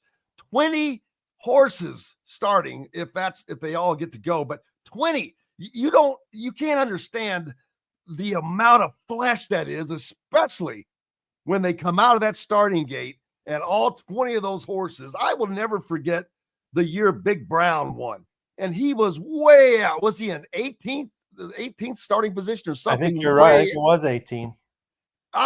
Because I was not too far in from where the starting gate was. That gate opened, and that dude just roared straight in. Like, he looked like Charles Barkley or Shaquille O'Neal just clearing out. And that was something. But those 20 horses, it can make or break you if you don't get out of that starting gate right. Yeah, that first quarter mile run, it's a little bit more than a quarter mile actually to the first turn. I'm not saying you can win the Derby in that first quarter mile, but you can definitely lose it if you get shuffled back too far and get forced wide and have to take a longer trip, or you get blocked by more horses when you finally do start the move because you're so far behind. But that's a very exciting part of the day, of the race. Watching those horses fight for position, having your fingers crossed that nobody goes down. I always worry about there being when a horse goes down or something in the middle of that pack. It'd be awful. And which horses are going to go hard in the beginning, which horses are going to be held back a little bit and be comfortable for running off the pace. So Journalism is the favorite. I think everybody I talked to said he is the best horse, but as you mentioned, the best horse doesn't always win the race. The horse with the best trip oftentimes wins the race. And there's a horse, the hometown kid, Brad Cox, will win the Kentucky Derby this year. There we go. He's already won one, but that came on the DQ of Baffert. There's another horse called Sovereignty, trained by Bill Mott, who's really good. There's another horse called Sandman, who's trained by Mark Cassie, who's really good. Another horse. Sandman's my horse, baby. He's already my horse by default. There you go. Another horse, Publisher. If you're into the media stuff, there's Journalism and there's Publisher. There's your daily double, or your exacta, rather. There you go. The media daily double. The biggest race this week isn't just the Kentucky Derby. The biggest race is that Journalism, his people have these hats that say Journalism on them, and every media person in town is pestering the people at the barn. They want a Journalism hat, and nobody that I know has gotten one yet. So that's that. I said, you guys need to sell these hats. You could sell thousands of them to media members. Yeah, don't say that. They're used to getting stuff, man. Come on, we don't want to buy it. It makes it hard on us. I'm hoping to be down there tomorrow and Friday to do the show, and hopefully we'll run into you and see you and be. But I'm looking forward to it, man. It is just it's a crazy fun environment for those of you that haven't done it or gone. it's, if you're able to, it's something you should experience because it is different. And the Derby itself, when they say the most exciting 2 minutes in sports, it really is. I was sitting here thinking, okay, what other sport is it that is condensed into that? And there really isn't anything because it is all this buildup and buildup. I mean, we're talking a buildup of a year because of the horses that make it in, and then you kind of know the horses that are going to be, that should be qualifying for the Derby, and you keep an eye on them. Then you have the races that are leading up to it down in Keeneland and other places, and then it all comes down to 2 minutes. And man, all eyes right there for 2 minutes. It is just like Indianapolis is the racing capital of the world. The Derby is the fastest, or the fastest 2 minutes in sports, I guess, is that what it is? The fastest 2 minutes? Exciting 2 minutes in sports. Most exciting. I had it right the first. Yeah, I had it right the first time. And it is. It's cool. I mean, it's actually so cool to see all of those people just locked in to the same thing for that little blip of time. Yeah, I mean, the roar of the crowd when they're all in the starting gate and they say, and they're off. I mean, when the bugler plays, the call to the post, my old Kentucky home, everybody stands up and sings it. When the horses walk from the paddock down the track to the starting gate, the anticipation, people are watching to see which horses are behaving and look cool and calm, which ones are acting up and look fractious. And then, as you mentioned, the race to the first turn. And then, when they come around the clubhouse turn, trying to figure out, pick out where your horses that you bet on are doing and whether they actually have a chance to win. Long season on the south side. Yes, it is, Brian. We lost last night. Oh, I didn't mean to bring that one up. I hit the wrong one. I hit that by accident. That's okay. I wore it to the track today. People ask me why I haven't given up yet. Hey, no, I'm proud that you're proud. I love somebody who will stick by their team. Hey, I've gone through plenty. The Reds, just because they're in second place right now, doesn't mean diddly do. It's where they end up. We'll wait and see about that. But yeah, it's this will be three straight 100-loss seasons, Jim. 3 straight. That's hard to do. I was talking about somebody the other day about this very thing. I said, hey, you got to love somebody who sticks with that. And the White Sox, they've won 7 whole games, but they're not the worst team in Major League Baseball. Colorado Rockies are worse. The Rockies make the White Sox look like World Series champs. Well, we haven't played them yet, so they can pass us when we play them. We'll see what happens. Do they play? Do you all play? Well, in baseball, they changed the schedule last year or 2 years ago where every team plays everybody at least 3 games. Oh, so I think last year the games were in Colorado, so this year they'll be in Chicago. Was not aware of that. Looking forward to that.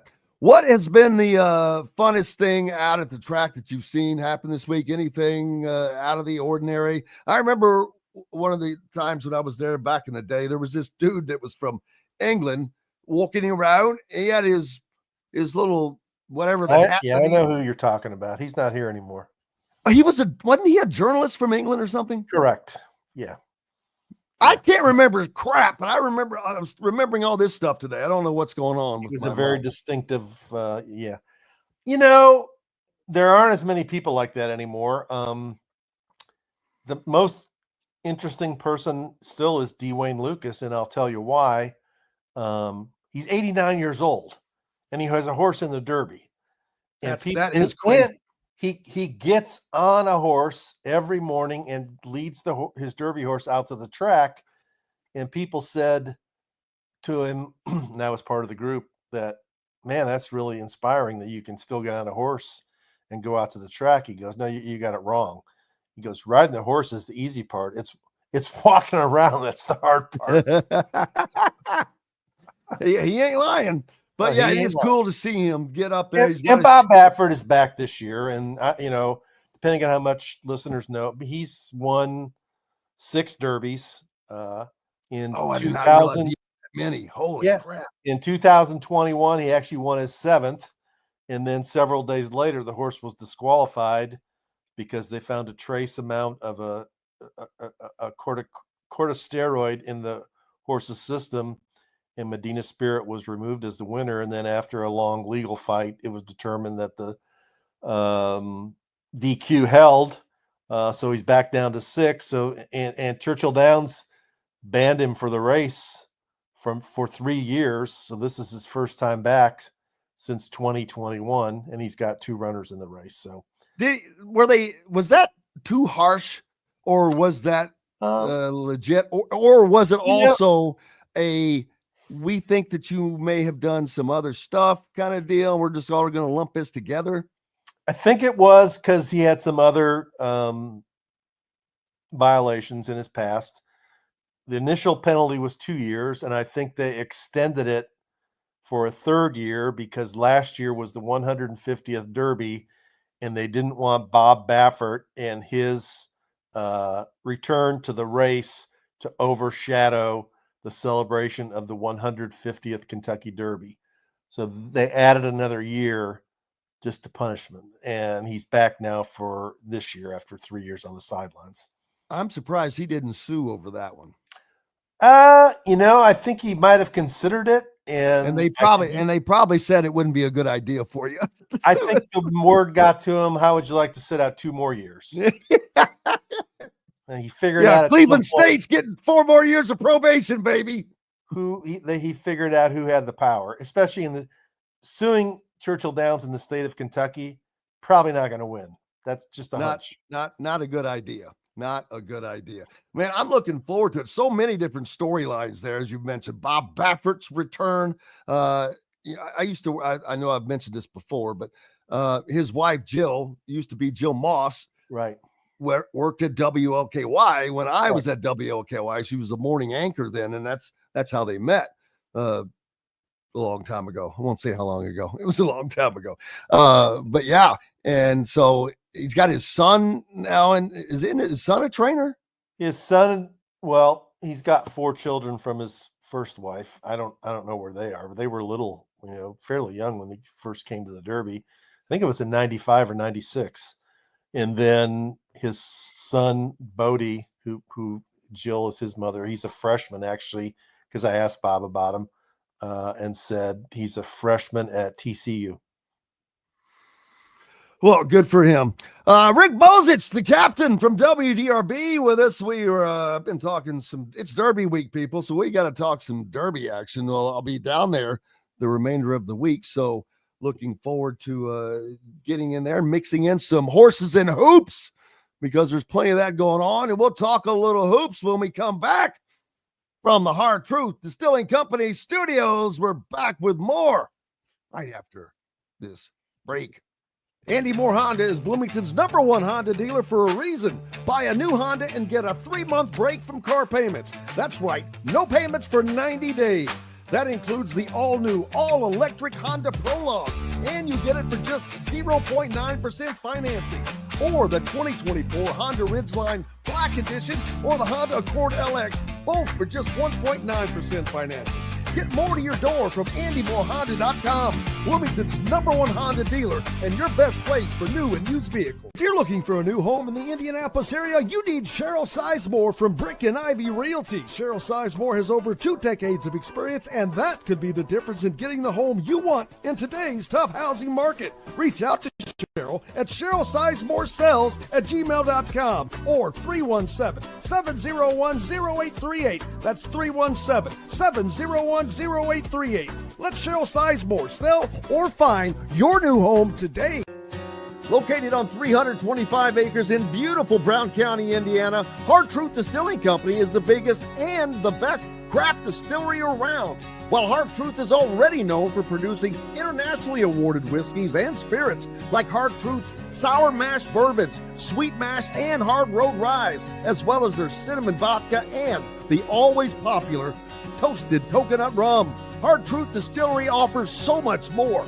With a full-service restaurant, ATV, and distillery tours, as well as live music, you can spend an entire day at Hard Truth Distillery while making your entire family or group happy. And that's the Hard Truth.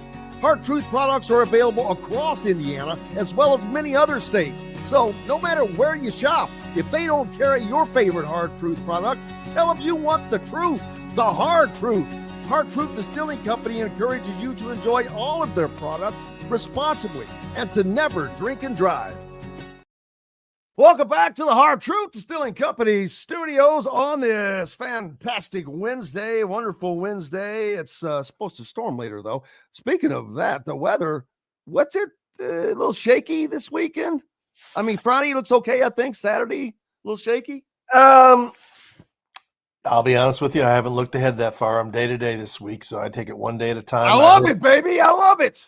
I heard it was going to be worse today than it was this morning. I was afraid it was going to be pouring after this morning. It wasn't. Hoping to get my column written and get out and cut the backyard before the rain comes, because it's that time of year where if you don't stay on top of it, it gets away from you. But yeah, I think there is rain in the forecast. It's definitely overcast here today. Well, hopefully it holds off and they're able to get things to run as well. Lots going on in the hoop side of things. Indiana continues to sign players. They're up to 10 transfers now. And as I've spoken with everybody, we've got a pretty good indication of what Indiana is going to look like as a team. Couple of pieces yet to add, most likely another quote unquote big of some stature, but we know what they're going to look like. And as I started to think about it, I had Jamie Shaw from On 3 on earlier, and the more I thought about it, I'm like, you know what? This is sounding a lot like how Purdue is constructed right now. They've gone from having that massive, immobile big to a more mobile guy in Trey Kaufman-Wren, who was their man in the middle last year, although at 6'8" or 6'9", whatever he is, very, very different. And that is what Indiana is currently looking at. They've got Reed Bailey? Reed Bailey, 6'10" guy. And I'm thinking that surely they're going to add somebody else to that. But they have continued every time they add a player, it's either a guard or a wing. Yeah, they're heavy on shooters, which is something that everybody's been talking about for a year. Need more shooters. And it's not just need more shooters, need more makers. So hopefully they have guys who can make threes. But you're right. I still think they need one more big guy, not mainly for offense, but for defense and for rebounding. You got to have somebody that can at least, control part of the post. And I wouldn't go with an Umar Ballo type player. I'd go with somebody who was faster and a little bit more mobile and was able to play better defense in terms of switching pick and rolls and things like that. That wasn't a strength for Mr. Ballo, but it's an interesting group of guys he's brought in. And I know that some people are concerned because a lot of the guys that they've signed aren't coming from power conference schools, but if a guy can play, and you might, one or two of these guys, I'm sure, are going to step up with the level of competition stepping up and perform as successful players in the Big Ten. And some of them probably won't, because that's the way it works out in recruiting. And something that looks like is there's going to be a lot of competition because there seems to be a lot of equality across the board. So those guys are going to fight for minutes, fight for positions, fight for everything, which is what you want. Yeah, I would think, DeVries will be a starter, and I would think Wilkerson would probably be a starter, and then the point guard. And after that, whoever plays the best, or whoever plays the best together, and who actually is productive.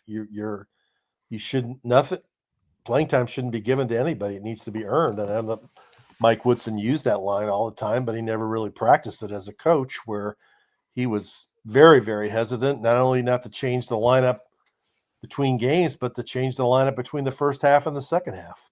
And hopefully Darian DeVries doesn't coach that way. Absolutely looking forward. It's going to be interesting, though, when Indiana and Purdue play, because I think that they are going to be teams that look similar, not necessarily play similar, but right. I think Indiana is going to be a more up-tempo team. Not that Purdue doesn't push the ball if they have the opportunity, but I think Indiana is going to be more athletic than say Purdue. Lawyer and Smith have been good, but I don't know that I would categorize them as the most athletic guards out there. Right. They might be more athletic. I mean, Purdue still has better basketball players overall in terms of accomplished and proven guys. I mean, they've Lawyer and Kaufman, Wren, and Smith have been together for quite a while and done some really good things. So, that and how much of a key is that? The fact that they have been together for 3 or this will be 4 years. It's huge. 4 years. It's huge. Yeah, for the fact that they're familiar with each other, they know Matt Painter's system. He doesn't really have to spend a lot of time coaching them in terms of what he wants to do. They know what he wants to do, and they can coach other players themselves. I'm sure they've got, from the fact that they just came this close to winning the championship 2 years ago to the fact that this year they were really good again. What did they make it to, the Sweet 16? I don't even remember. Is that what it was? Yeah, and they got beat by number Houston in the 1. Sweet 16. And this is their last chance. And these are guys who respect and admire college basketball and what it stands for. And I'm sure they want to go out with at least another Big Ten title and at least another Final Four, and they'll be driven to succeed. And I'm sure they're working hard right now. And they've added some nice pieces in the transfer portal. And generally, aren't they considered preseason top 3 or 5, number 1? Okay, there you go.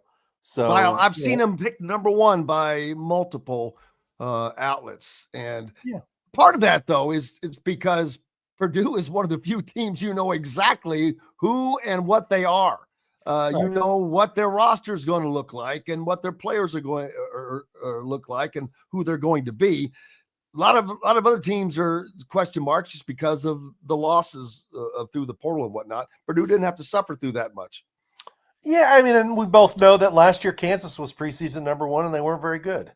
So it doesn't mean anything. And 3 years ago, I think it was, or 2 years ago, North Carolina was preseason number 1 and didn't even make the NCAA tournament. So I'm not saying that's going to happen to Purdue. I'm just saying you can start out number 1, but Tennessee's going to be good and Auburn's going to be good and Alabama's going to be good and Kentucky and Louisville are going to be good and St. John's and Rick Pitino are going to be good and UConn's going to be good. And the Big Ten, we don't even know what the Big Ten alone is going to be like. Michigan State's going to come back. Brad Underwood landed Stojakovic. That is a huge get. He does, every stinking year he does this. He's going a different direction. He's got 5 players with either European or Stojakovic's dad was European from, Eastern Europe. He's got 2 Serbs, 2 Croats, and a Montenegrin. And they're older guys who've played in, quote, professional basketball over there. And I think he's everybody tries to find a niche or find a way to get ahead of the system. And I think he's seeing, here's what we can do that nobody else is doing. We're going to get 5 European dudes who can really shoot the ball, who are a little bit older and might be more willing to hang around. And that's what we're going to do. It's obvious that's his strategy, and we'll see how it works out. And earlier when I had Jamie Shaw from On 3 on, we were talking about the fact that I said that I don't think Purdue has a chance to win a national championship, whether they're number 1 or not, because I don't see a number 1 draft pick on their roster. I agree. And you have to have a number 1 draft pick, not number 1, a first round or more. And the years bear that out. But Illinois, and Jamie says that, when you're building a team now, you either have to do one way or the other way is to build it via European players, just like exactly what Brad Underwood has done. And he's been the master at rebuilding. He has had to do this year after year. He lost 2 guys that are going to be first round draft picks this season, but they're not getting, they won a Big Ten title a few years ago, but they still keep coming up. He can't get up there. I'm not going to use the phrase, you know what I'm talking about, over the hill past Wednesday. I'm going to start saying past Wednesday. Yeah. Can't get past Wednesday.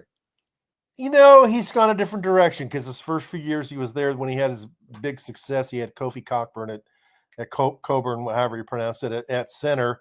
And he was a big immobile guy who was a power player who dominated a lot of people, but he could be taken advantage of and was taken advantage of in the NCAA tournament. And he had Andre Curbelo at point guard, who was wild and out of control, and he left after a year.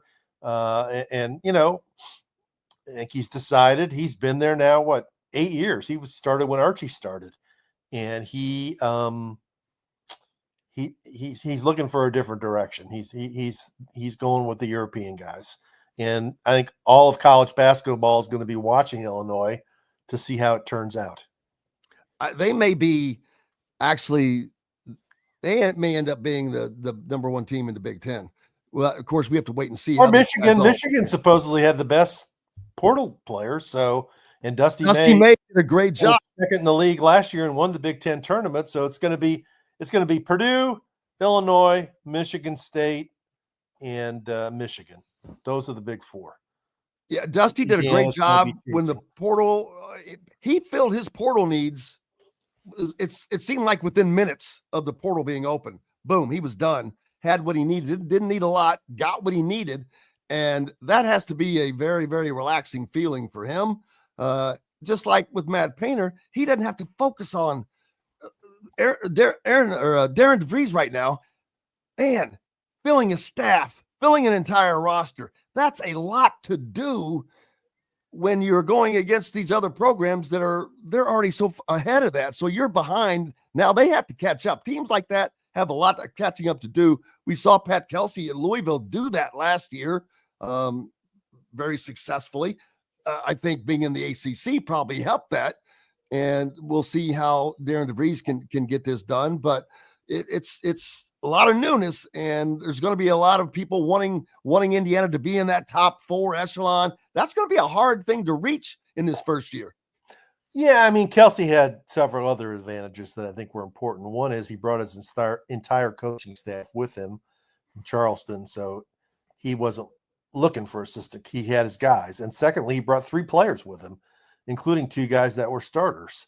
So he had some players who were familiar with his system. It was an easier transition. As far as I know, DeVries has only brought in 1 guy, right? His son, and that's not even official yet. So it's a different deal. And he's adjusting to moving. He's probably trying to sell his house. His family might still be in Morgantown. Who knows? And it's a big change. And, he's done a good job of getting players out of the portal, but he also has to get out and introduce, high school recruiting is going to kick up pretty soon. He's got to get out and make connections with the AAU programs that matter and the high school coaches that matter. And it's a big time for him to sort of get his feet set and start moving forward.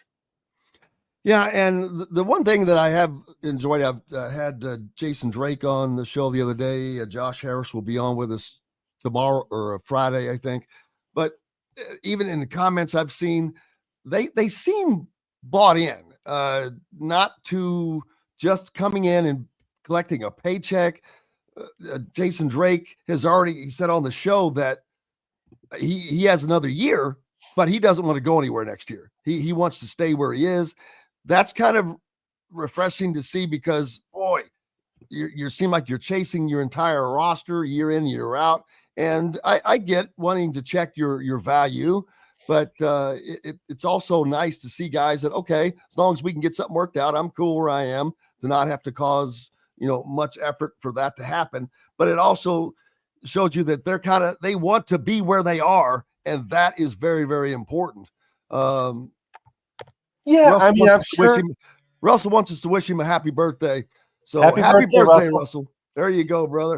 I'm sure it is, because a lot of these guys are moving up from the A-Sun or the Conference USA or other leagues where they're, they might play in front of more people in their one home game than they played in, or 2 home games in their entire home schedule last year. It's a whole different world of exposure, of media, obligations, of competition, of everything that's would be different from going from a low major, mid major to a high major team like Indiana, where the expectations are to get to the NCAA tournament and succeed. And that's another thing I've seen multiple players mention was walking into Assembly Hall, and it kind of plays to what you just said. They're not used to playing in venues like that, much less one that is one of the more famous venues in all of college basketball.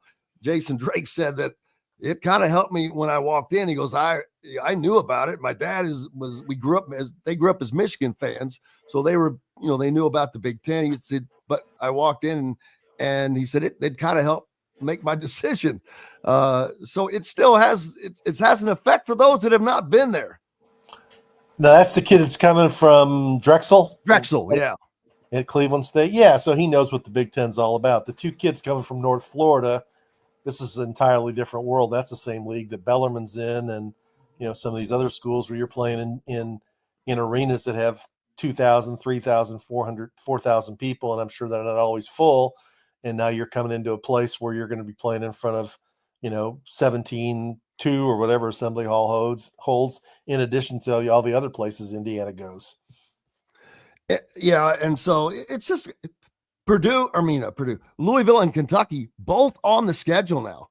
That is going to be fun. But the Kentucky series is the one that all of us, no matter what fan, media, that's the one that should have never gone away.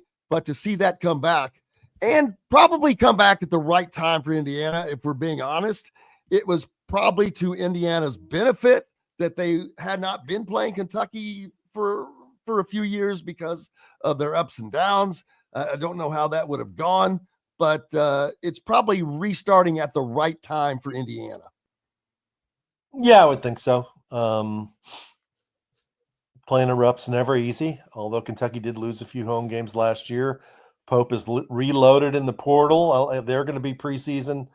I mean, Indiana's going to play 3 preseason top 5 or top 7 teams in Purdue, Kentucky, and Louisville. They're all loaded, and playing in Rupp will be a challenge. And it's good for DeVries to know these are the teams you're going to have to measure up to and beat. These are the teams you'll be measured against.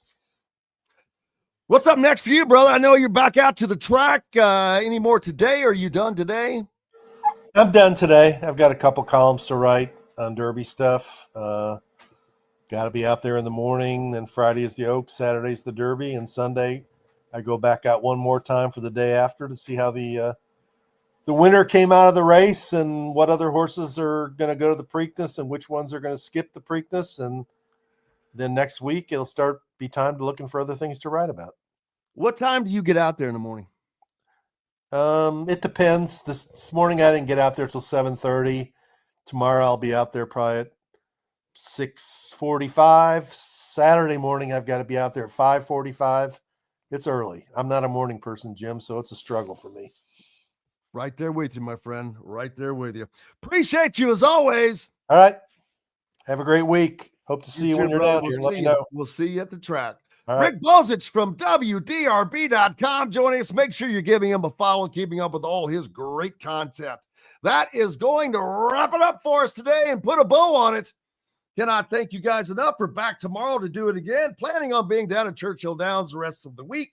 Coach Griff will join us. Bob Kravitz. Josh Harris will join us as well. Kristen Airy will talk about that big Pacers win as well. Appreciate you guys. Until tomorrow, I'm Jim Coyle. I will see you on the radio. Thanks for listening to Indiana Sports Beat Radio. Be sure to subscribe to our YouTube page for more clips and team coverage of Indiana basketball, football, and more. You can also find full episodes and tons of other content on thehoosier.com.